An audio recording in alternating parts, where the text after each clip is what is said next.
Полни торби со храна и намирници. Вака денеска беше по улиците во Штип. Маркетите, пазарите и месарите беа полни. Пензионерите кои ја добија државната помош од 6000 денари почнаа да ја трошат. Добиме ги. Што ќе ги искористите за храна, за сметка? Па што искористиме на кане стига на добродојденица за се за нова година. За месо, те така нешто по за се. Храната највише. Храна и овие врските према државата да се платиме и тоа е. За искрено да ти кажем. Купиме брашно, ќе купиме нешто месо, ќе одиме таму мики и така. Месо си зема празници. И така, нешто пазаруваме, ти викам. Пак идам. За храна ќе ги искористите? За храна, да.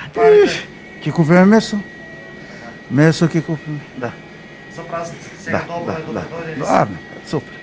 Дека навистина е зголемена потрошувачката на месо потврдуваат и од месарниците. Па од вчера како ги пуштија ваучерите на пензионерите, зголемена е потрошувачката. Они беа малку разочарани, ама ево крајно биде сега. Има поголема потрошка има, да. За празниците веројатно ќе биде подобро. Ќе си напунат пештерите, нека има за божикните и за новогодишните празници. Ќе имат свежо месо, свинско, јунешко. Тоа ќе биде најактуелно сега. Освен во месарите, се купуваше и во пилярите и пазарите. Потрошувачката е зголемена и таму. Изголемени од вчера се осекише, така да ќе имаме, очекуваме да имаме поголем промет. За празниците исто? Да, се очекува да има промет, народот ќе излезе.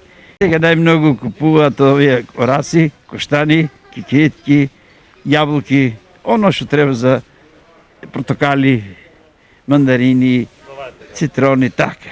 Инаку државната помош од 6000 денари ја добија околу 300.000 граѓани од повеќе категории, а најголем дел од нив се пензионерите. За разлика од прехранбените продавници, гужви или драстично зголемен промет, во бутиците не е евидентиран.